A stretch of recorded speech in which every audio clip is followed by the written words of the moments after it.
3장 1절부터 10절까지의 말씀입니다. 제가 한 절 읽고 여러분들이 한 절 읽는 식으로 해서 10절까지 함께 읽도록 하겠습니다. 제가 먼저 읽겠습니다. 다 찾으셨나요? 네. 우리 딴 데 가면은 우리 아이들하고 우리 나이 드신 권사님들이 찾느라고 오래 걸리는데 저희 교회는 젊은 교회 빨리 찾는 제가 당황스러워요. 제가 그 물 마실 틈이 없어요. 자, 1절 제가 읽겠습니다. 제9시 기도 시간에 베드로와 요한이 성전에 올라갈세.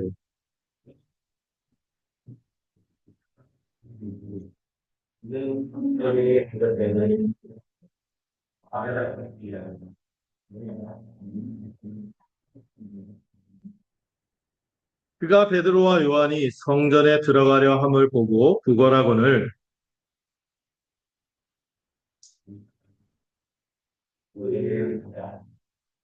그가 그들에게서 무엇을 얻을까 하여 바라보거늘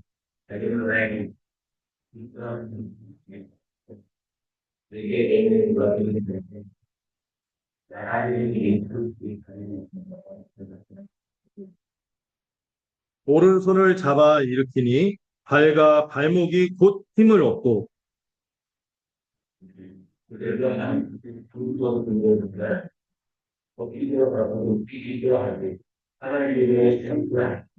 모든 백성이 그 걷는 것과 하나님을 찬송함을 보고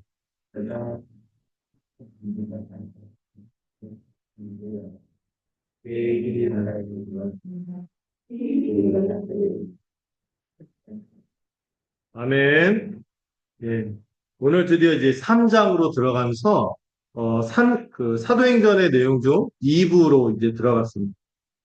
저희 주보에도 나와 있지만 이 사도행전은 하나님 나라 백성의 교회가 복음을 전하면서 하나님 나라가 어떻게 펼쳐지는지를 보여주는 본문이죠. 우리가 첫 번째 이 파트, 이 삼위일체 하나님의 교회가 탄생하고 설립되는 과정을 2장까지 살펴봤어요. 그 삼위 하나님의 교회죠. 하나님께서 약속하셨었고 성령을 보내시고 이 성령을 보내신 것은 무엇을 토대로? 우리 주 예수님의 모든 성취를 토대로 그분이 십자가에서 죽으시고 부활하시고 승천하시고 성령을 보내심으로 구약에서 예언한 대로 하나님 나라가 짜잔짠 등장했는데 여러분 하나님 나라가 등장했으면은 뭐 강성대국을 이뤄야 되는 거로 생각했는데 예, 성경에서 말하는 말은 뭐죠? 하나님 나라의 세 가지 요소 중에서 하나님이 제일 관심입니다. 영토, 백성, 주권주. 백성한테 진짜 관심 있잖아요. 근데 하나님 나라가 진짜 시작된 게 백성들이 완전히 새로워졌고 그걸 알 수 있는 게 성령이 임했다는. 제가 여러분들 기억하라고 성령이 임했다는 거는 하나님 나라 백성이 됐다는 빼박 증거다. 그리고 또 이런 표현도 써요. 성령이 임했다는 거는 종말의 신호탄이다. 새로운 시대가 시작됐다는 부인할 수 없는 증거가 성령이 임한 거죠. 자, 그래서 이제 교회가 탄생해서 그 탄생한 교회의 모습을 이 삼위 하나님의 교회, 이 교회가 얼마나 멋지게 드러나는지 이 교회의 모습을 그려내는 게 2장이죠. 1장부터 그 빌드업이라고 해요. 예배 시간에는 말하는 게 아니에요. 자, 저는 이해합니다. 유치부 때도 아이들 이뻐 죽겠어요.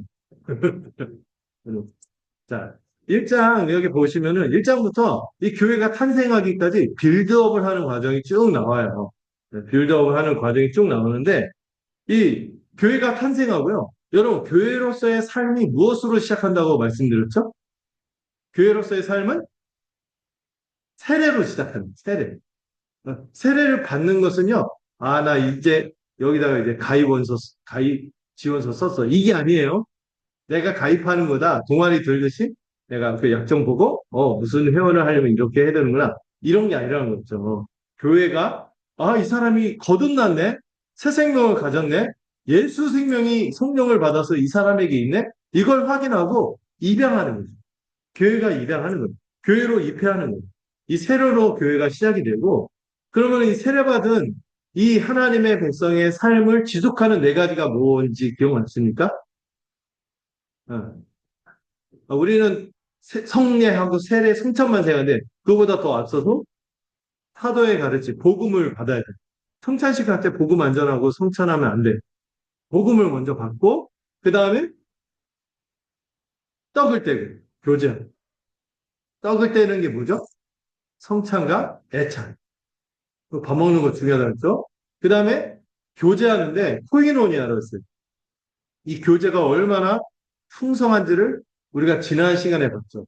이게 그 사도들이 일으킨 기사와 표적 중에서도 이 누가가 가장 말하고 싶은 우선적인 기사와 표적. 뭐죠? 교제하는.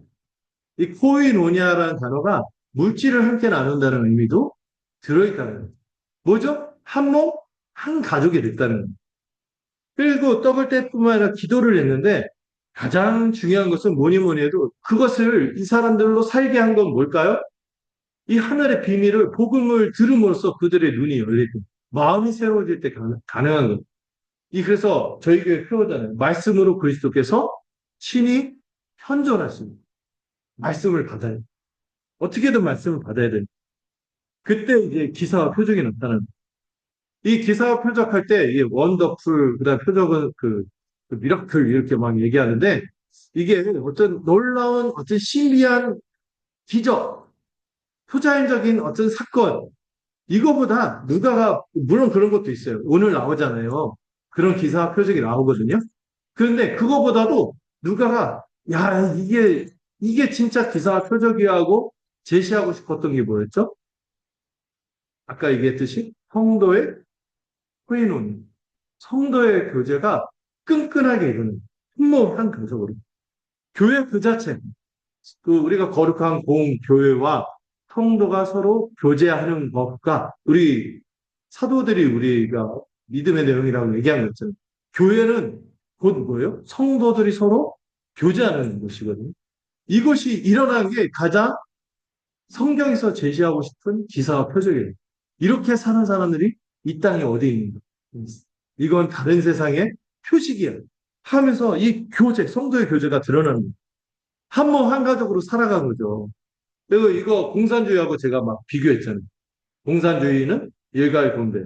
우리는 사람들의 사정과 형편을 마음으로 알아서 자발적으로 구제하는, 필요를 따라 구제하는 그리고 서로를 그냥 당의 명령에 의해서 어쩔 수 없이 의무로 하는 것이 아니라 모두가 그 사람이 바뀌었기 때문에 그냥 이 사람이 어려우면 놔둘 수가 없는 거예요. 달려들고, 우르르 달려들어서 어떻게든 이 사람을 온전케 하도록 이렇게 애쓰는 거죠. 균등하게 사는 거죠. 그래서 교회는요, 그, 너무 구하면 탐욕에 빠지습니다. 그걸 보호하기 위해서 이 세상의 형질이 지나가는 것들 너무 눈을 뺏기지 않도록 이 탐욕을 절제하면서 교회 생활을 의리와 눈치를 할때 너무 사람들 위험 들게 안 사는 거죠.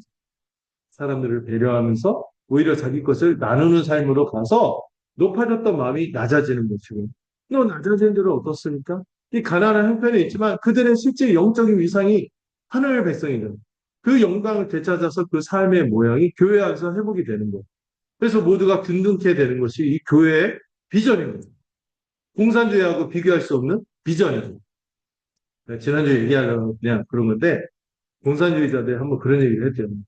우리가 주장하는 마르시즘에 입각해서 사회를 뒤집으려고 하는 것보다 기독교가 더 탁월하다는 거 말하려고 하는 대로 한다면은 탁월하다는 거 우리는 안다. 근데 결국엔 우리가 이길 걸 안다. 막 이런 식으로 공산주의자가 이죽거리면서 말했어요. 왜냐하면은 우리는 이걸 위해서 피 흘릴 준비가 하는데 니네들 요즘 하는 거 보니까 피 흘릴 준비가 전혀 안 돼 있거든. 어떤 희생도 치르지 않고 헌신하지 않으려고 하니 생각할 때 이론적으로는 정말 기독교가 더 정말 삶을 본연을 바꾸고 새로운 세상을 가져온다는 걸 자기들이 생각합니다. 마르크스가 원래 신학생이었던 거지. 그가 본 그 새로운 세상이라는 비전이 다 성경에 본 거고. 근데 교회는요, 모두가 그렇게 살아야지 한지 실패하죠. 공산주의가 아주 전 세계적으로 실패한 사회적 실험이었잖아요. 근데 교회는 2000년간 그 빛나진 않아도 묵묵하게 그런 삶을 살아온 거예요. 한 몸, 한 가정. 하나님이 하신 일은 그 하나님이 하신 대로 자신을 맡기고 순종할 때 그런 삶을 산 것이죠. 그래서 교회는 구원 공동체가 된 것입니다. 이 구원 공동체에서 이 교회가 복음을 전함으로 구원 공동체가 되는데 복음을 전하는 이 구원 공동체로서 교회가 두 가지 선교를 감당한다고 했어요. 하나는 말로 전하는 원심적인 선교. 말을 해야죠. 이런 삶이 있다. 와, 보라. 하나님 나라가 임했다. 예수 십자가와 하나님 나라 복음을 막 얘기하는 거예요. 그래서 말로 전하는 원심적 선교도 있지만은 또 중요한 선교가 있다고 했죠. 어떤 선교? 도심적인 선교. 어떻게? 이 복음을 살아내는 거예요. 가난한 자에게 복음이 선포되면 은혜의 해가 선포되고 희년이 선포되고 정말 이 복되게 살아가는 새로운 삶의 모습이 드러나는 게 교회인 거예요. 교회. 교회가 그렇게 살면 삶으로 증거하게 됩니다. 이런 구신적인 선교를 감당한 것입니다. 자, 그래서 이 기사와 표적에서 이 구신적 선교가 어떻게 드러나는지를 보여줬고, 그래서 하나님이 구원 얻는 사람을 날마다 더함으로 그들 신도의 수가 3천 명에서 막 계속 늘어가는 거예요. 야, 대단하지 않습니까? 그리고 오늘 본문이 이제 또 새롭게 열리는 거죠. 이 3장에 들어가서는 이 3장부터 7장까지는 이제 교회가 예루살렘에서 점점 퍼져서 복음이 전파되는 과정을 보여주고 있습니다. 자, 오늘 3장 1절, 2절은 이제 베드로와 요한이 성전 미문이라는 곳에서 이 날 때부터 선천적인 장애를 안고 태어난 이 못 걷는 사람을 만나는 장면을 보여주고요. 그 다음에 3절부터 8절은 그 베드로와 요한이 예수님의 이름으로 권능을 나타내는 장면이 나옵니다. 그 다음에 9절에서 10절은 이에 따른 그 주변 그 모든 백성들의 반응, 그거를 쭉 해서 세 단락으로 볼 수 있어요. 자, 그, 여러분, 먼저 구심적인 선교가 일어났잖아요. 그럼 원심적인 선교로서 교회가 어떻게 복음을 전했는가를 보여주는 게 이제 3장부터 펼쳐집니다. 먼저 기사와 표적이 일어나고 이 기사와 표적은 오늘은 안 다루는데 베드로가 오늘 기적을 일으키잖아요. 그 기적을 설명하는 형식으로 해서 복음을 또 설명하는 거죠. 그래서 이제 다음 주에 그 복음의 내용을 보게 될 텐데 오늘 그 일어난 이 기사와 표적에 대해서 살펴보고자 합니다. 자, 먼저 이 본문을 보시면은요, 이 구시 기도 시간에, 이 구시가 뭐죠? 무조건 6을 더하면 됐죠. 9에다가 6을 더하면 15시. 그럼 오후 3시에. 이 오후 3시에 기도 시간이 되어서 베드로와 요한이 성전에 올라갔습니다. 원래 이스라엘 백성들은요, 기본적으로 하루에 2번, 또 정식적으로 FM으로 기도하는 사람들은 하루에 3번을 기도했어요. 그 아침 3시니까 플러스 6, 오전 9시, 그 다음에 6시. 정오에 기도를 한 번 했고, 또 오후에 저녁 기도를 해서 2시간, 2시, 오후 3시에 기도를 했습니다. 9시, 12시, 3시. 이렇게 3번 기도를 했고, 좀 날라리라도 9시 기도, 3시 기도를 꼭 드렸어요. 왜냐하면 이때 성전에서 뭘 하죠? 번제와 함께. 아침, 저녁으로 상번제를 드린 거잖아요. 상번제를 드리고, 그 번제 피운 불을 옮겨서 분향을 했잖아요. 그래서 그 분향을 올릴 때 백성들도 함께 그 시간에 기도를 한 거예요. 손을 들고 기도를 하는데 그 기도를 하기 위해서 베드로와 요한이 성전에 올라간 것이죠. 야, 무슨 오후 3시가 저녁 기도냐. 그런데 여러분 그 중동 지역은 해가 좀 빨리 집니다. 그래서 오후 3시에서 어둑어둑해지는 거예요. 이때 당시에 어두워지기 시작하면 대책이 없잖아요. 그냥 바로 저녁이니까. 그래서 이 빠른 일몰이 있었기 때문에 해지기 전에 이 저녁 번제와 분향 시간에 이 기도하는 시간에 베드로 요한이 움직이고 있어요. 새 시대가 임했지만 여전히 이 사도들과 교회는 이 성전에서 하나님께 예배를 드리곤 했어요. 제사를 드린 것 같지는 않아요. 왜? 그 복음을 받았잖아요. 십자가 은혜가 일어났기 때문에 제사를 드리진 않았지만 여전히 그곳에 함께 모여서 이 기도하고 또 복음을 전하려는 목적으로 간 게 아닌가 싶어요. 여기 보면 베드로와 요한이요. 일부러 이 사건을 일으킨 거예요. 이 기적. 복음을 전하는 계기로 삼고. 이 하나님께 기도하면서 또 성도들에게 복음을 설파하게 됐어요. 이 시간에 올라간 것입니다. 그런데 이 시간에 마침 2절을 보면은 선천성 장애를 가진 나면서부터 못 걷게 된 이를 사람들이 들쳐매고 오는 것이죠. 그리고 어떻게 해요? 예배드려라 하고 갖다 놓은 게 아니라 어떤 성전 미문이라는 곳에다가 앉혀놓고 거기서 뭐 하라고요? 너 먹고 살게 거기서 구걸해라. 몰라요. 여기 이렇게 하고 그 명당이라고 해서 커미션을 받았는지 모르겠어요. 어쨌든 모르겠지만은 여기다 갖다 놓고 구걸을 하도록 시킵니다. 이런 이 사람의 처지를 보면은 죄로 인하여 망가진 죄인들의 모습을 보여주는 하나의 단면을 여기서 보게 됩니다. 모든 사람이 후천적으로 어려움을 겪기도 하지만 선천적으로 무엇인가 장애를 갖고 살아가는 것입니다. 이 사람도 참 안쓰러운 사람이죠. 혼자서는 절대로 움직일 수가 없어요. 문신을 할 수가 없어요. 다른 사람들이 그를 메고 올 때만 성전에 올 수 있었습니다. 그러나 그가 성전에 온 것이 성전에 정작 왔지만 예배하고 기도하기 위한 것이야. 하나님 앞에 서고자 이 자리에 온 게 아니고 당시 율법을 보면은요, 레위기 21장 18절인가요? 이 말씀 한번 살펴볼까요? 음, 한번 보도록 하겠습니다.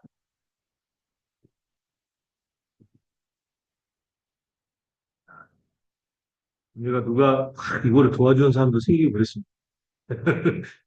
자, 같이 한번 읽어볼까요? 시작.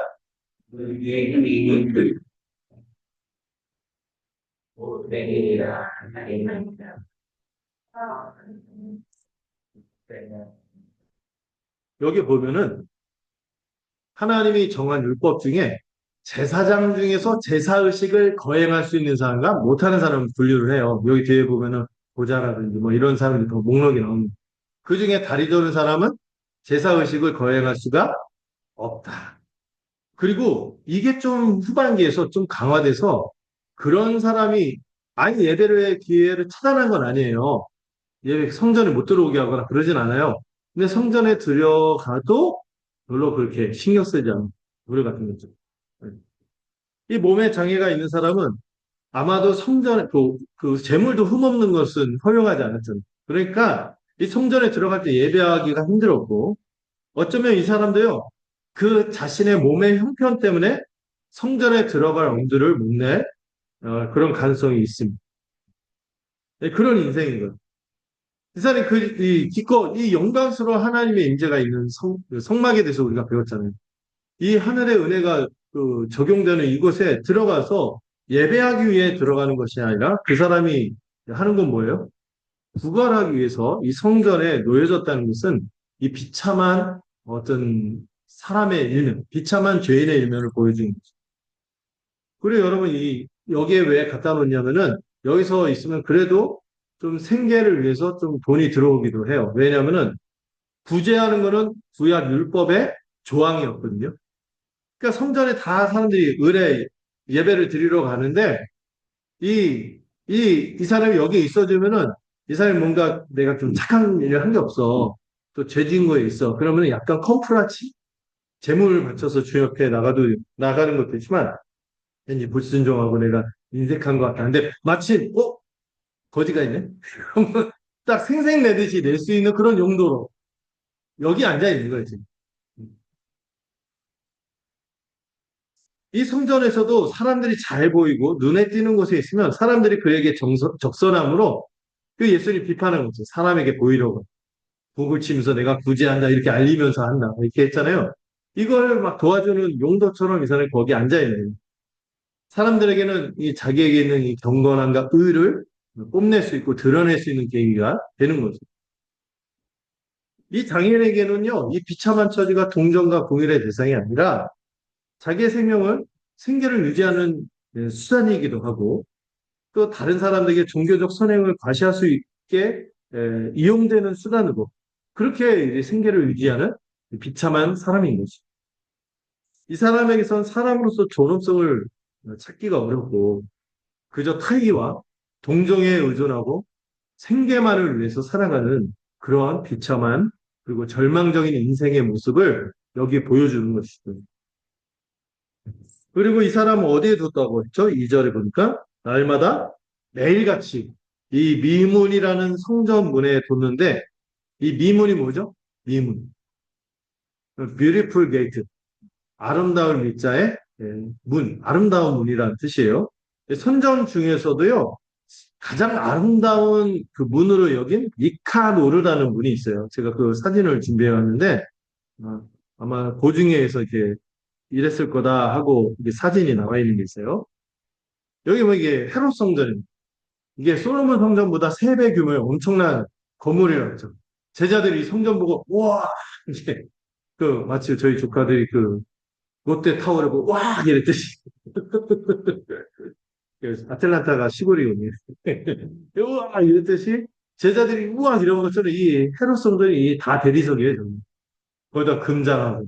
또 산 높이 있고, 얼마나 어마어마합니까?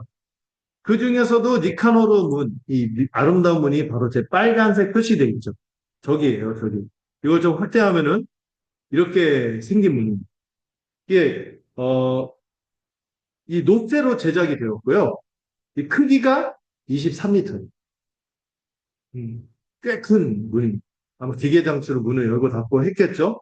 이 노쇠로 되어 있는데 금과 은으로 장식되어서 굉장히 화려하게 짝이 없었고 이 방에 어떤 양식을 따와서 멋지게 했다는 거죠. 아무래도 헤롯이 그런 사람이니까. 막 이렇게 화려하게 꾸민 문이에요.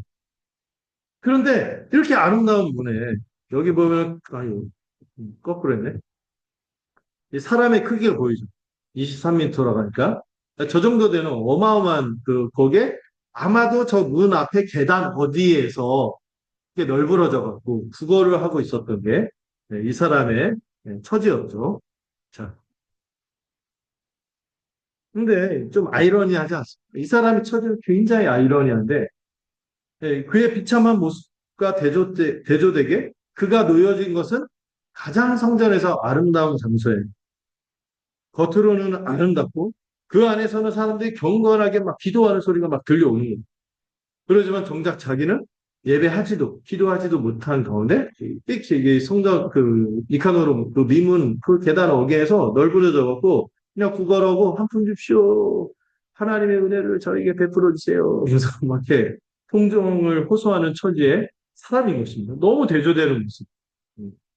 성전은 아름답고 호화롭지만 그 안에서 예배도 드려지고 기도도 드려지고 제사도 행해지고 있고 끊임없이 종교 행위가 행해지고 있지만 이 사람의 비참하고 절망적인 처지에 대해서는 외면하고 있는 이런 현실을 보여주고 있는 그의 영혼에 대해서 그의 몸에 대해서도 그의 삶에 대해서도 전혀 어떤 영향도 끼치지 못하는 그런 모습을 보여주고 있죠. 여러분 이 성전의 모습 제가 아까 보여준 정말 실제로 보면 여러분 막 이러겠죠. 음. 진짜 아름답지만 그 아름다움요 이미 주님이 평가했어요. 예수님이 제자들한테 얘기했죠. 돌 위에 돌 하나도 남지 않고 다 무너질 거다. 저거는 허상이에요. 헛껍데기 이렇게 얘기했어요. 그 아름다운 향기와 생명은 없이 점점 빛이 바래지는 조화, 시든 꽃처럼 생명력을 이루는 것이 그 성전의 모습인 것이죠. 이미 주님이 이 성전에 대해서 뭐라고 했어요? 내 아버지의 집은 만민이 기도하는 집이라고 하였거든. 너희는 강도의 구려를 강도의 소굴로 만들었고 하고 한탄했죠. 위선과 탐욕으로 가득한 그런 것으로 만들고 말한 것이죠. 여기에 어떤 옛 언약 시스템이라고 옛 언약 백성의 그런 종교 그런 행위로는 전혀 구원을 받을 수 없는 한 인생 이 사람도 유대인이었을까? 동포였을 텐데도 불구하고 그냥 그저 동포들의 어쩌다 자기에게 깡통이 아니 없겠죠. 자기 겉옷에다 받았을 텐데 여기 들어오는 이 국어라는 적선에 기디어 살아가는 인생이에요. 여기 1, 2절에서 보여주는 장면은 이 라면서 먹고 게 된 이 사람의 처지는 생명이 없는 죄인의 실상을 잘 보여주는 거지. 죄인의 처지에 빠져 있어서 온전함을 잃어버린 존엄과 영광을 잃어버린 인생을 보여주는 것이. 그에게 예배와 기도는요, 넘볼 수 없는 사치요, 무의미한 행위일 뿐이었어. 그 인생에 어떤 의미도 가져다 주지 않는 거죠. 그저 비루하게 다른 사람의 동정을 구해야 하는 처지인 거죠. 뒤에 나오는데요, 이 사람의 나이가 기록이 돼요. 이 사람의 나이가 40세예요. 태어나자마자 장애를 안고 태어나서 어느 순간 그 성인이 될 즈음, 한 청소년 때부터 어릴 때 너무 이렇게 하면, 몰라, 옛날에 어릴 때부터 막 국어를 시키고 잔인한 세상이니까. 유령기서부터 그냥 계속 이 성전 어귀에서 30년 넘게 국어를 하고 살았을 거예요. 이 사람의 나이가 40이면은 우리 식으로 말하면 부록이라고 하잖아요. 그래. 부록이 뭡니까? 어떤 분은 이제 인생이 정품이 아니라 부록이래. 부록이 됐다 이렇게 얘기를 하는데 그게 아니죠. 흔들리지 않는다는 뜻을 갖고 있잖아요. 보통 이 나이 40이 되면 성인이 되어서 흔들리지 않고 자기 삶을 주도하고 굳건하게 자리를 잡는 나이를 마흔이라고 해서 무록이라고 하는데 이 사람은 어떻습니까? 다른 사람이 호의를 베풀 때만 이 성전 미문에 이 성전 아름다운 이 미문, 이 주변 환경과 대조되는 눈에 띄게 비참한 모습으로 40년을 주저앉고 구걸하지 않고서는 매일이 삶이 흔들릴 수밖에 없는 인생. 그런 인생을 살아가는 것이죠. 그에게 필요한 것은 그저 하루하루를 때울 수 있는 구걸에서 얻는 이 돈 몇 푼인 것입니다. 이 비참한 죄인의 모습도 보여주면서 이 본문의 그림은 이러한 죄인에게 어떤 영향도 끼치지 못하는 근본적으로 돕지 못하는 옛 언약 시대의 이 성전과 율법 체계의 한계를 보여주고 있는 하루를 마무리하면서 하나님께 가장 경건하게 하루를 마무리하면서 기도가 드려지는 이 시간에 하나님의 임재로 초대하는 이 공간, 가장 거룩하게 여겨지는 시간에 가장 거룩하다고 여기는 이 성전의 한 귀퉁이에서 하나님의 임재로 초대하는 성전의 문들 중에서 가장 아름답다는 이 미문이라는 장소에서 어떤 소망도 없이 생명과 삶이 시들어가는 그 인생이 널브러져 있는 모습으로 여기 보여지고 있는 것입니다. 날마다로 있잖아요. 하루도 빠지지 않고 이 성전 미문에 놓여져서 아무 희망 없이 비참하게 구걸하는 이 호소, 이거밖에 할 수 없는 사람에게 이 성전 안에서 들려오는 예배 소리가 무슨 의미가 있었어? 기도 소리가 무슨 의미가 있었어? 그냥, 아무 의미 없는 음성과 소리에 지나지 않았겠죠. 어쩌면 우리 주변에도요, 이 스스로 먹고 있는 사람처럼 하루하루를 생계와 삶을 유지하는 데만 빠져서 원래 하나님의 형상으로서 살아가야 돼요. 하나님의 백성으로 영광스럽게 살아가야 할 이 존엄함과 영광과 안식을 잃은 채 살아가는 사람이 질비한 것이죠. 이 사람, 수많은 사람들이 오갔지만 이 사람들은 아무도 주목하지 않습니다. 그냥 그저 자기의 종교 행위만 했을 뿐이죠. 이 사람들은 어쩌면 자기의 진정한 필요를 모르고 일시적인 생계와 욕망에 취해서 살아갈지도 모르겠습니다. 그러나 우리는 다른 사람, 그냥 아무 의미 없이 거기서 예배하고 기도하고 이 사람에게 아무 없는 예배와 기도 소리만 들려주는 그런 사람들이 아닌 거예요. 여기서 보여준 이 유대교의 한계, 예전의 종교처럼 이들을 외면하고 위선적인 종교 행위를 생명력 없이 습관적으로 반복하는 것이 우리가 해야 합니다. 우리의 믿음은 뭐에 기반한 믿음이에요? 생명을 가져다 주는 복음에 기반한 믿음이기 때문입니다. 자, 이제 3절에서 8절을 볼까요? 자, 3절에서 8절. 아까 1, 2절을 안 읽었는데 이 3절에서 8절은 너무 극적인 장면이어서 다시 한번 읽어보면 어떨까 싶어요. 다 같이 한번 읽어보도록 하겠습니다. 시작.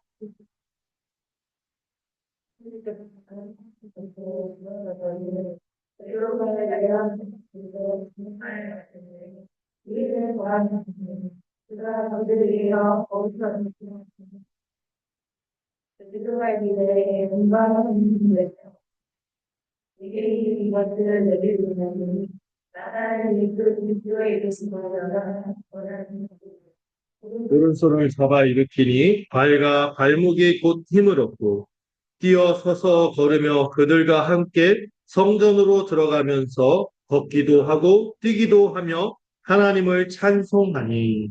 아멘. 자, 그날도 이제 다를 것 없이, 별 다를 것 없이 그냥 흘러가는 하루를 마무리하는 시점, 오후 기도 시간, 저녁 기도 시간에 이 사람 그 어떤 그 드라마에서 들은 대사인데 참 하루가 치사하다. 이런 표현을 쓰더라고요. 먹고 사는, 막 이거 하는 게 버거워서. 그렇게 치사한 생계를 유지하려고 한 푼이라도 더 얻기 위해 그러니까 오전서부터 그 땡볕을 맞으면서 성전 미문에서 뭐 위에 차양이 있나요? 아무것도 없잖아요. 그래서 하루 종일 땡볕을 맞으면서 이 저녁 기도 시간까지 성전 미문에서 종일 있던 이 걷지 못하는 이가 우연히 이제 베드로와 요한이 성전에 들어가는 것을 보고 구걸을 합니다. 근데 이 거지만 보는 게 아니에요. 누구도 보죠?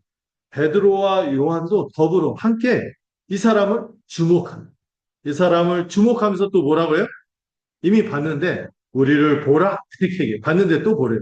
주목해서 서로 보도록 이 오늘 본문에서 굉장히 보는 거. 이 거지도 이 사람들을 이 베드로와 요한을 보고 베드로와 요한도 이 사람을 주목합니다. 더 이상 옛시대 성전을 기대해서 다른 거 보지 말고 이 옛시대 성전을 기대해서 나오는 부스러기 호의에 의지하지 말고 뭘 보라는 거예요? 우리를 보라는 거예요. 베드로와 요한을 보라는 거예요. 자기들을 보라는 거죠. 새 시대를 가져오는 이 사도의 복음과 교회가 주는 소망을 바라보라는 말이에요. 교회는요, 이런 인생을 무심코 지나치지 않고 주목하는 것입니다. 그 널브러져 있는 인생들에 대해서 눈길을 줘야 돼요. 주목하는, 주목해야 돼요. 또한 그런 인생들에게 뭐라고 말해야 돼요? 우리를 보라! 이렇게 말할 수 있어야 하는 겁니다. 완고하게 자기 세계에 갇혀 있었던 사람이 있어요. 제자들 중에. 예수님 제자 되기 전. 나다나엘이라는 제자가 있었는데, 완고하게 자기 세계에 갇혀서, 아, 하나님께서 우리 이스라엘을 언제 구원하실까? 하나님 나라가 언제 임할까? 혼자 생각하면서 혼자만의 구원이 이렇게 펼쳐질까? 혼자만의 세계에 갇혀 있는데, 제자들이 찾아오죠. 베드로, 야고보, 요한, 막 이런 제자들이 찾아왔고, 야, 우리 주님에게 가자. 했더니, 나다나엘이 뭐라고 했죠? 그 나사렛의 예수 그리스도가 우리 그 그리스도로 왔다 했더니 나사렛에 무슨 선한 것이 있어 하면서 이제 자기 세계에 갇힌 자들 그걸 거부했을 때 제자들이 그 나다나엘에게 한 말이 저는 참 인상적이에요. 뭐라고 했어요? 제가 영어로 할게요. Come and see. 와서 봐. 그런 말이게 이렇게 해서 나다나엘이 주님 만나가고 뒤집어진 거야. 그래서 교회는 말할 수 있어야 돼요. 우리를 봐. 우리에게 와. 그럼 볼 수 있어. 펼쳐진 게 뭔지 알 수 있어. 이렇게 말할 수 있어야 하는 거죠. 와서 보기만 하면 누가 일하세요? 주님이 일하시고. 이 보지 못하는 이도 그들에게 뭘 얻을까 하면서 이 사람들을 바라봅니다. 이 사도인 베드로와 요한을 바라봤죠. 이 사람은요, 아직 자기가 얻어야 할 것이 무엇인지 몰라요. 진정한 자기의 필요가 무엇인지 몰라요. 그저 자기가 원하는 그 시선으로 이 사도인 베드로와 요한을 본 거죠. 그럼에도요, 이 사람들이 잘 모르고 막 이상한 생각을 갖고 그럴 수도 있어요. 그렇지만 우리는 어떻게 해야 돼요? 와서 이렇게 말할 수 있어요. 우리를 보라고 말할 수 있어요. 어쩌면 복음과 교회가 무엇인지도 모르고 막연히 교회의 문을 닫는 사람이 있을 수도 있습니다. 그럼에도 우리는요, 가던 걸음을 멈추고 이 널브러져 있는 인생들에게 말을 걸고 이 복음의 스승님, 교회로 살아가는 새로운 삶으로 초대해야 하는 것이죠. 소망 없이, 생명 없이 이 살아가던 이들에게 막연하게라도 소망을 발견하도록 이렇게 나아가야 되는 겁니다. 주목해줘야 되는 거예요. 그리고 베드로처럼 말해야죠. 은과 금은 내게 없지만 내게 있는 것을 너에게 주겠다. 여러분 그렇습니다. 교회는 사실 은과 금이 없어요. 은과 금은 없어요. 은 같은 건 없어요. 이런 거, 원래 교회가 이렇게 너무 크고 너무 대형, 그 지하철역에다가 막 이렇게 입구 내고 이거 너무 이상한 거예요. 얼마 전에 그 교회를 보고 왔는데, 교회에서도 뭐 세미나도 해본 적이 있었는데, 어색해.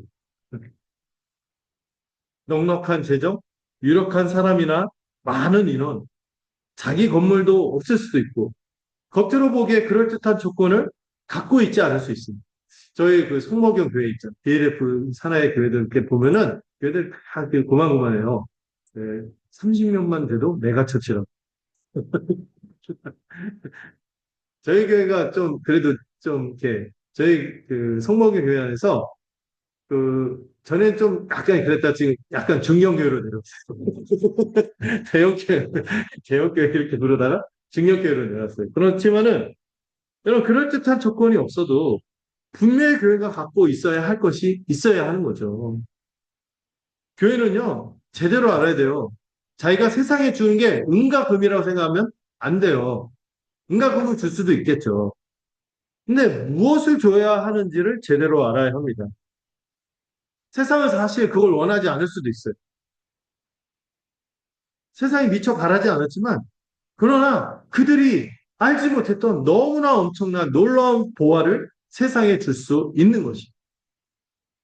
어쩌면요, 오히려 교회가요, 은과 금 같은 것이 너무 많으면 그것에 현혹되어서 이 영적으로 눈이 멀어서 값진 보화를 자기가 갖고 있는데도 이거를 잊어버리고 살아갈 수도 있어요. 그것을 사용하는 방법도 잊어버릴 수 있는 것이죠. 그게 저는 오늘날 우리 한국교회의 문제라고 생각합니다. 그러면 우리가 가져야 할, 우리가 사용해야 할 것, 그게 뭡니까? 베드로가 힘있게 선언하죠. 은과 금은 내게 없지만, 뭐로? 나사렛 예수 그리스도의 이름으로 일어나 걸으라. 이게 교회가 할 수 있는 말인 것입니다. 물론 이 예수님이요, 그 당시 예수라는 이름이 많았어요. 그래서 나사렛의 예수, 얼마 전 십자가에서 죽었던 그 예수, 너희가 별거 아니라고 생각하는 그 예수가 뭐다? 그리스도. 이걸 전하는 거예요. 그의 이름이 가진 권능, 그 하나님 나라를 가져오는 새 생명을 가져오고 새로운 생명, 새로운 세상을 가져오는 그 이름이 가진 권능으로 명하노라 하면서 일어나 걸으라 이렇게 선언하는 게 교회의 능력입니다. 여러분, 이 예수의 이름으로 이렇게 명했잖아요. 근데 여러분, 하나님이 성전을 두고 뭐라고 하셨는지 아세요? 이 성전에 뭐를 주시겠다? 자기 이름을 주고 일하시겠다. 여기에 자기 이름을 두고 내가 내 백성을 위하여 통치하고 그들에게 복을 베풀며 일하시겠다고 했어요. 이 성전, 하나님이 자기 이름을 둔 성전에 손을 들고 기도하면은 어떤 어려운 가운데 있어도 자기 백성에게 은혜를 공급하고 돌보고 보호하고 이끌어 가시겠다고 약속하신 것이 성전이었어요. 이 성전을 향해 손을 들고 기도할 때마다 들어주시겠다고 했어요. 그런데 이 성전 미문에 그들의 실상은 어때요? 널브러져 있는 거예요. 못 걷는 사람. 날 때부터 장애는. 그런데 성전에서 베드로가 이제 누구의 이름으로? 하나님 자기 이름을 두겠다는 성전에서 예수 그리스도의 이름을 선포하면서 그 이름으로 권능이 나타날 것을 담대하게 선언하는 거예요. 어떤 사람들은 딱 듣고, 감히 어떻게 저런 말을 하지? 하고, 신성모독인데 이런 생각이 들 수도 있었을 거예요. 아니, 하나님의 이름이 있는 장소에서 예수 그리스도의 이름을 들먹여? 그들은 아직 삼위일체가 뭔지 모르니까 그랬을 거예요. 우리도 베드로처럼 그리스도의 이름으로 널브러진 인생들에게, 주저앉은 인생들에게 일어나 걸으라 이렇게 말할 수 있어야 하는 것이죠. 하나님을 알고 그의 권능을 누리는 유일한 통로는 뭐예요? 하나님의 아들이신 주 예수 그리스도의 이름, 그의 복음입니다. 나중에 보면은 천하 만민 중에 구원 얻을 이름을 이 이름 말고 다른 이름을 주신 적이 없다 하고 사도들이 선언하니 그 예수 그리스도의 이름의 하나님의 권능과 그 약속하신 언약하신 모든 것이 거기에 절정으로 드러나기 때문인 것입니다. 이 이름을 선언하는 거죠. 그리고 가만히 있지 않았죠? 베드로가 그의 오른손을 붙잡아서 일으킵니다. 그랬더니 어떤 일이 생겼어요? 발과 발목이 곧 힘을 얻었어요. 아마 이걸 쓴 게 누가다 보니까 의사잖아요. 그래서 이게 상세하게 그 장면들을 묘사해요. 의사들이 상세하게 묘사합니다. 여러분, 이 베드로가 일할 때 사람의 열심으로 한 게 아니고 누가 역사하신 거예요? 복음과 함께 성령이 역사를 한 거예요. 성령이 역사하니까 여러분 에스겔서 37장에 보면은 그 골짜기에 마른 뼈가 널브러져 있는데 성령이 역사하니까 어때요? 이 마른 뼈에 살이 붙고 피가 돌고 새 생명의 역사가 일어나면서 그들이 살아있는 하나님의 군대가 되잖아요. 그 역사가 일어난 것처럼 베드로가 이 양상한 그의 오른손, 그의 하반신은 완전히 근손실이 다 돼갖고 뭐 나만 아겠어요. 그런데 그 오른손을 잡아 일으키니 발과 발목에 그 앙상한 발과 발목에 힘이 곧바로 들어갔습니다. 곧바로 들어갔습니다. 이 권능은 누구의 권능입니까? 그리스도의 권능입니다. 그러나 여러분 생각해야 될 게 그리스도의 권능이지만 그를 붙잡아 일으킨 손은 누구의 손이에요? 베드로의 손이자 교회의 손이어야 하는 거예요. 교회가 복음의 권능으로 사람들에게 손을 내밀어 잡을 때 성령으로 말미암아 새 역사가 나타납니다. 새 생명의 역사가 나타날 것을 이 본문에서 힘있게 증거하는 거죠. 여러분 신나지 않습니까? 우리 교회가 그런 능력이 나타날 수 있는 거죠. 누가가 이 다음의 모습도 의사답게 감각적으로 묘사하는데요. 이 주저앉았던 이 사람이 어떻게 합니까? 갑자기 지금 발을 밟으면 그러니까 이게 뭐야 하는데 막 뛰는 거예요. 나이도 모르게 엉겁기로 막 뛰었겠죠. 뛰고 설기도 하고 한 번도 남의 손을 빌지 않고선 못 일어났던 인생인데 자기 스스로 일어나 서서 걷기도 하고 그 걷기만 했습니까? 베드로와 요한을 따라 함께 성전으로 들어가는 거예요. 들어가면서 어떻게 해요? 이 장면이 참 머릿속에 그려지니까 너무 멋진 거예요. 아까 그 멋있던 성전이었어요. 그 니카모로 그 미문을 거쳐서 이 성전 그 안에 들어가면서 거기 공간이 꽤 되거든요. 그 공간을 막 걷다가 점점 막 자기도 모르게 걷다가 막 기분이 업되잖아요. 텐션이 막 올라가면서 막 뛰기 시작하는 거예요. 우와 하면서 다른 본문을 보면은 다른 타번의 본문 쉬운 성경 보면 껑충껑충 뛰었다 이렇게 번역을 하는 거예요. 껑충껑충 뛰면서 막 기뻐하는 거예요. 그의 40년 인생에서 한 번도 경험해 보지 못했던 완전한 새로움을 겪은 거예요. 새 생명의 놀라움과 자유로움을 경험한 것이에요. 주저앉아 있던 미문의 계단을 다시 한번 나가서 막 뛰기도 하고 혼자 스스로 일어나 보기도 하고 성전 안으로 들어가면서 걷기 시작하다가 조금씩 속도를 내어서 다시 뛰고 꽁충꽁충 뛴 것이죠. 근데 여러분 이 모습이요 이미 구약에서 예언한 말씀이 있습니다. 그 말씀을 잠깐 살펴볼게요.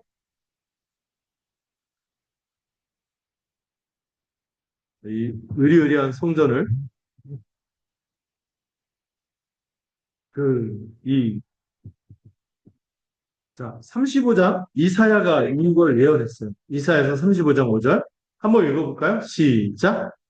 외인은 이게 벌할 것이고 모든 인간의 이기가 이길 것이니 그때 결국다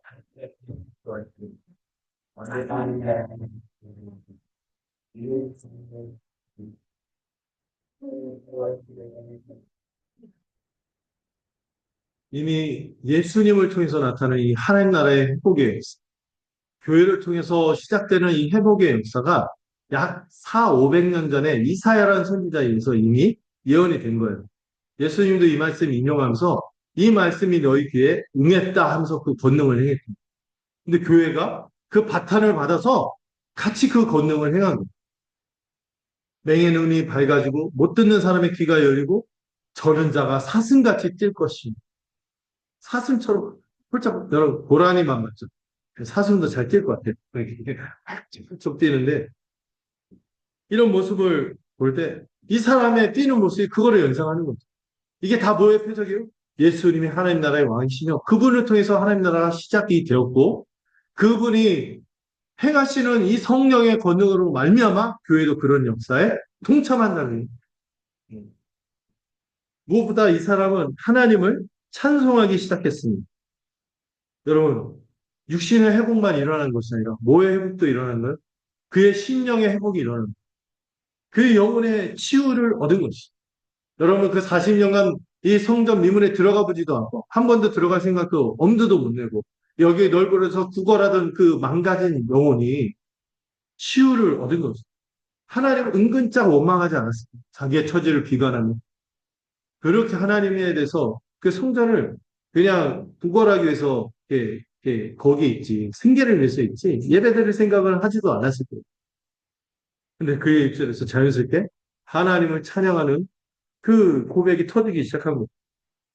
온전한 전인의 회복이 일어난 성전 미문에서 예배와 기도를 포기하고 살던 그가 이제 성전에 들어가 하나님을 예배하고 기도하기 시작한 것입니다. 전에는 예배할 수 없었고 하나님 없이 살던 하나님 앞에 설 수 없었던 자가 완전히 회복되어서 예배하고 찬양하는 자가 된 것입니다. 이 모두가 무엇으로 된 일입니까? 나사렛 예수 그리스도의 이름으로 된 일이죠. 우리가 가진 복음이 그런가 봐요.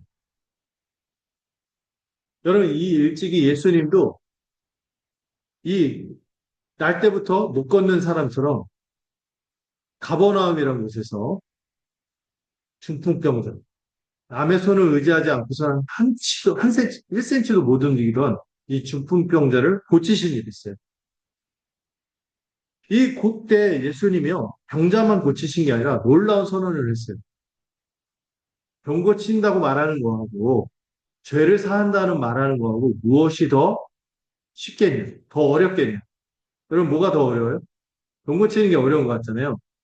근데 죄 사함을 선언하는 게 더 어려워요. 왜? 죄를 사하는 건 누구의 권세? 하나님의 권세예요. 모든 죄는 하나님을 향한 죄이기 때문에 하나님만이 이 죄를 사하실 수 있거든요. 이 죄 때문에 뭐가 찾아오고요? 사망이 찾아왔고, 이 사망의 현상이 가난, 온갖 고난, 질병, 고통, 여기 이 중풍병자, 날 때부터 이 못 걷는 이런 인간 군상으로 나타나는 것이죠. 이 모든 것의 근원에 뭐가 있어요? 죄가 있는데 이 죄를 사하는 권세가 누구에게 있다고요? 예수님. 인자가 이 하늘에서만 행한다고 생각했고 성전을 통해서만 베풀어진다고 생각했던 이 죄를 사하는 권세가 이 땅에서 인자를 통하여 행해진다는 것을 내가 보여줄 거다 하면서 이 중풍병자를 보란 듯이 일으켰잖아요. 그 권세가 동일하게 교회를 통하여 행사되고 있는 거예요. 이 죄를 사하는 권세. 그 예수 이름의 권세가 바로 교회에게 있다는 것이죠. 교회는 주저앉아 있는 인생들, 이 죄인들에게 원하는 것을, 그들이 원하는 것을 줄 수 없을 거예요. 어쩌면. 그러나 그들은 자기 자신이 정말로 원해야 하는, 정말로 필요로 하는 것, 그들은 몰라요. 그들이 필요로 한다고 생각하고 원하는 것은 너무 그 영적으로 죽어 있거나 눈이 가려져 있어서 몰라. 그러나 우리가 그것을 가져다 주는 순간 그들의 진정한 필요를 채우고 그 망가진 인생들, 주저앉은 인생들을 일으킬 수 있다고 저는 믿습니다. 음. 교회는 그런 거예요. 어떤 한 일화를 좀 말씀드리고자 하는데요. 음, 여러분 그 세계사 이렇게 배우면은 그 중세의 역사도 배우잖아요. 교회 역사도 좀 배우거든요. 기독교 역사도 배우면은 기독교의 대표적인 교부로 두 명을 꼽아요. 한 명은 그 음식점의 이름이 많이 인용되는 어거스틴, 생 어거스틴, 그 어거스틴 있고 또 한 명 이 교회 신학을 물론 카톨릭 신학이지만 중세 신학을 잘 정리한 대표적인 인물로 이런 사람 이름 들어본 적 있나요? 토마스 아퀴나스. 이런 사람이었습니다. 그 사람이 이 성경의 진리와 교회의 모든 진리들을 신학대전이라는 책으로 잘 정리했거든요. 여러분들 우리가 일상학교에서 배우는 그 유심전쟁, 그것도 이게 아퀴나스가 쭉 정리한, 뭐 들은 거 있죠. 우주론적 논증, 목적론적 논증. 이런 것들 다, 죄송합니다. 예, 제 머리가 이분 닮아가고 있는데, 이 아퀴나스, 이 아퀴나스라는 분이 정말 이 교회, 그래, 카톨릭 신학자지만 훌륭한 내용도 많아요. 이걸 정리한 분인데, 이 오른쪽에 있는 사람 누구냐면은, 이노센트 사세라는 이 아퀴나스와 동시에 있었던 교황이에요.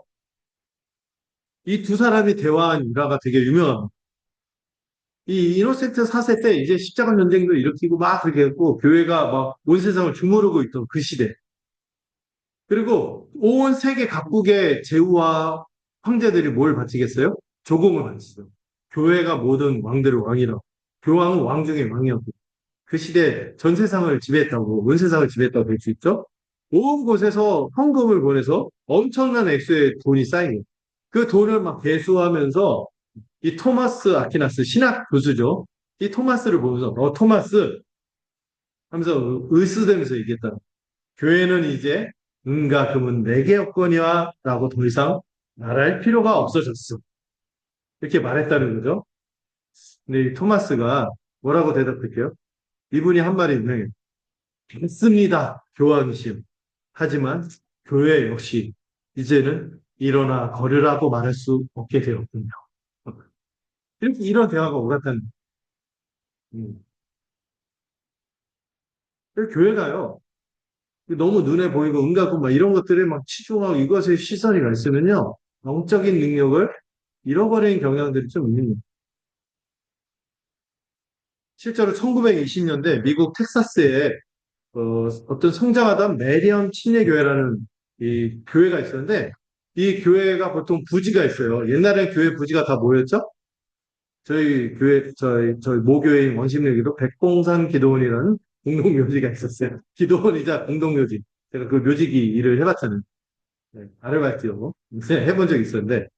자, 이 교회 부지 묘지에서 뭐가 터졌냐면, 여러분, 미국이 산유국인 거 아시죠? 또 텍사스 그쪽에 이 유전이 터졌는데, 그 교회 부지 묘지에서 유전이 터진 거예요. 그러니까 엄청난 재산 가치를 가진 이 유전이 터졌으니 교회가 어떻게 했을까요? 해피하기만 했을까요? 당장 그 소유권을 두고 분쟁이 시작이 됐습니다. 분쟁이 시작이 됐는데 그래도 교회가 잘 성장하고 좋은 분위기였기 때문에 그래도 공동회, 회의 같은 걸 열어서 이 유전의 이 여기서 나오는 이 재산은 이 석유 수입 배당금은 공동 재산이다. 이런 결정을 내고 성도들에게 그것을 n분의 1로 나눴습니다. 모두가 해피한 거죠. 모두가 부자가 됐죠. 그 후 교회가 성장했을까요? 약 10년 뒤에 그 지역 인구가 5분의 1로 줄었어요. 돈이 생기고 막 하니까 더 이상 교회가 삶의 터전으로 여기지 않고 더 화려한 무엇인가 하면서 떠나기 시작했고 그 교회도 영적 성장, 원래 잘 성장하던 교회였거든요. 갑자기 영적 침체에 빠지면서 동력을 잃고 마른 것입니다. 이것을 통해서 우리가 좀 생각해 볼 텐데요. 교회는요, 은과 금보다도 뭘 더 본질적으로 소중하게 여기고 간직해야 해요. 뭘 귀하게 여기고 끝까지 가야 해요.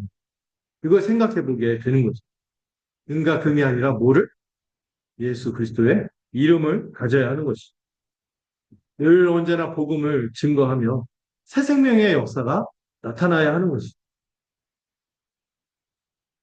어쩌면 이 사람은 주저앉아서 쉽게 구걸하던 삶이 아니라 그가 바랬던 은과 금을 못 얻었죠. 대신에 뭐가 됐어요?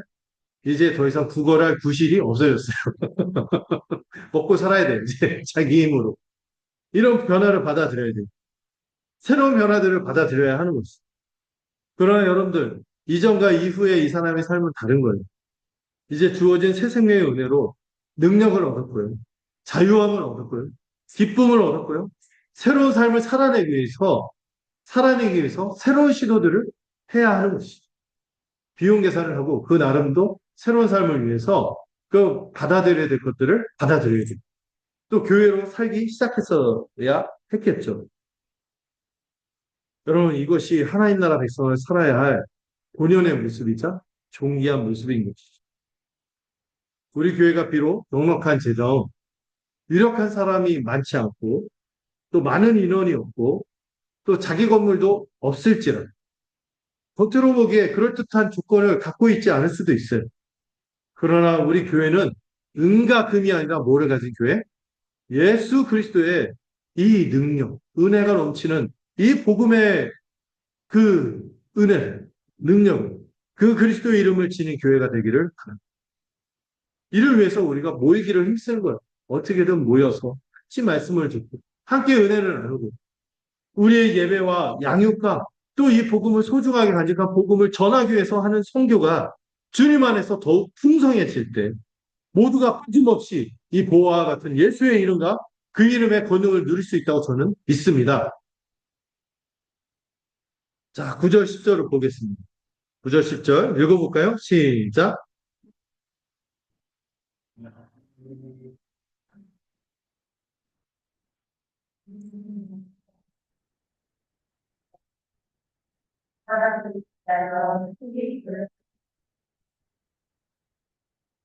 여러분, 여기 일어난 사건은 공개적인 사건이 있어요.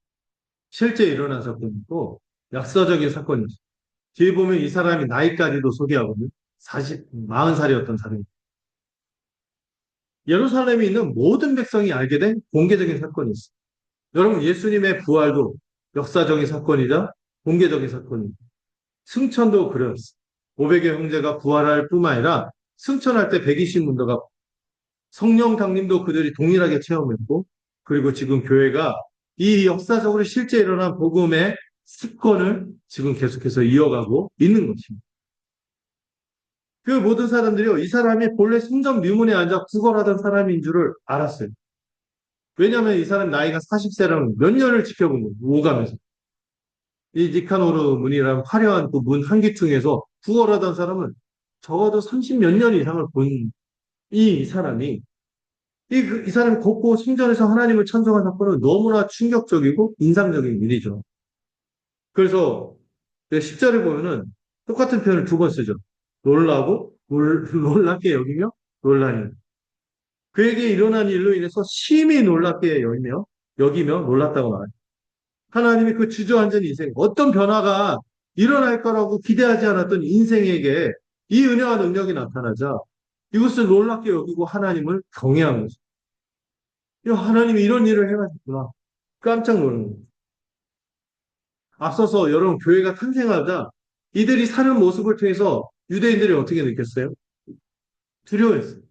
참된 하나님의 백성다운 삶이 펼쳐지자 백성들이 두려워하기도 하고 침송했어요. 이제 교회가 가진 예수 이름의 권능이 드러나자 40년간 주저앉은 인생이 걷고 뛰고 하나님을 찬양하는 그에게 나타난 변화로 인해서 심히 놀라고 놀랍게 여겼다고 하는 것이죠. 여러분 소망하는 것은 우리 교회가 그런 놀라움을 줄 수 있는 변화들이 나타나기를 소망합니다. 저는 믿거든요. 이미 우리가 우리 안에서 그런 변화의 열매들이 있다고 생각해요. 전에 그렇게 살지 않았던 새로운 삶의 방향으로 들어와서 막 살고 계시잖아요. 그리고 우리가 더 생각할 지점이 있는데요. 이 사람들이 놀라워하는 것만으로 충분하지 않다는 것을 이 본문은 11절부터 계속해서 증거합니다. 그냥 놀라는 것으로 충분하지 않은 거예요. 이 새 생명, 변화, 이 놀라움이 어디에서 오는지를 분명하게 알게 해야 하는 것입니다. 교회는요, 언제나 놀라운 신비한 체험, 어떤 교회에서 막 손이 늘어난다, 막 입신했다, 신령한 언어가 터진다, 병이 낫다, 죽은 사람 살렸다, 귀신을 쫓아낸다, 이런 현상에 주목하지 마. 이 현상보다 더 중요한 건 뭐예요? 이걸 가져오는 놀라운 변화와 역사를 가져오는 예수의 이름 그 자체를 알아가고 깊이 알고 간직하고 전파해야 하는 것입니다. 죄와 이로 인한 사망의 고통으로 주저앉은 많은 사람들에게 이 예수의 이름을 전해야 하는 것이죠. 복된 소식을 전해야 하는 것입니다. 이를 위해 베드로가 이제 11절부터 복음을 그 앞에서 2장에서 했던 것처럼 다시 복음을 서양께 선포하고 있는 겁니다. 이 내용을 다음 주에 보겠죠. 말씀을 정리해 볼게요. 여러분 성전 미문에 주저앉아 구걸하는 사람들처럼 많은 사람들이 이 죄로 인해서 다가오는 사망의 고통으로 신어하며 살고 있습니다. 딱 봤을 때 니카노르 문이라는 환경 때문에 이 아름다운 문이라는 환경 때문에 이 사람이 비참한 처지에 있는지를 눈여겨 못 볼 수도 있어요. 그러나 실제로 그런 고통 가운데 있는 것이죠. 돈으로도 이런 고통을 이겨낼 수 없고요. 어떤 선행으로도 종교적인 노력으로도 이에서 벗어날 수 없습니다. 저는 심지어 교회를 다니는 어떤 분도 여전히 은과 금, 생계를 유지하는 것만 바라보느라 그것만 바라보는 살아가는 인생을 사느라 예수의 이름에 담긴 보화를 못 보는 경우가 있다고 생각합니다. 그 이름에 담긴 보화, 이 소망을 두고 바라볼 수 있기를 바랍니다. 그리고 여러분, 교회는요, 두 번째로, 교회는 주저앉은 인생들에게 은과 금 같은 것을 줄 수 없어요. 그걸 주려고 이걸 추구해서도 안 되는 것이죠. 교회는 은과 금으로 부유한 공동체가 아니고 그런 것을 추구해서도 안 됩니다. 오직 주 예수 그리스도의 이름에 담긴 은혜와 능력, 복음에 나타난 이 하나님의 구원의 능력, 이 구원의 능력이 가져다주는 하나님 앞에 서게 합니다. 하나님 나라 백성으로 복되게 이 기사와 표적 같은 삶을 살게 하는 그 의로움을 우리가 그들에게 선물로 줄 수 있는 거죠. 그것으로 사람들을 회복시킬 수 있는 거죠. 저희 교회는요, 은과 금이 없다고 자신 있게 말할 수 있습니다. 그런데 김웅룡 감독이 될 거예요. 은가금도 없고 예수의 이름도 없고 이거 얼마나 비참해요. 예수의 이름에 담긴 은혜와 능력을 소유한 교회가 되기를 소망합니다. 주저앉은 인생들을요, 이 베드로 요한처럼요, 의심코 지나치면 안 돼요. 주목해서 봐야 돼요. 불쌍히 여기서 주목해야 돼요. 그리고 권능은 우리 주 예수 그리스도의 권능이지만 붙잡은 건 누구의 팔이었어요? 베드로의 팔이었듯이 우리가 바로 손을 내밀어 잡아야 하는 것입니다. 그런 우리가 되기를 소망합니다. 사람들에게 예수의 이름을 주목시켜서 정말 그 은혜와 능력을 통하여 주저앉은 인생들을 일으키는 저희 교회가 되기를 소망합니다.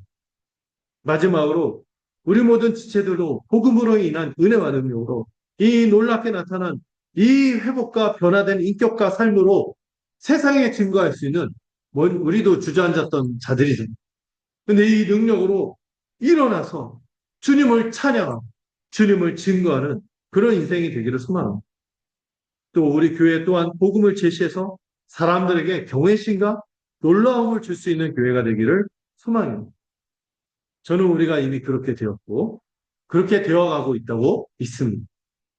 바울이 고린도 교회에게 이렇게 격려하면서 말하거든요. 너희는 먹으로 쓴 것이 아니라 하나님의 영으로 너희의 마음판에 쓴 그리스도의 편지다. 여러분 우리가 바로 그런 그리스도의 편지로 살아가기를 간절히 소망합니다. 기도하겠습니다.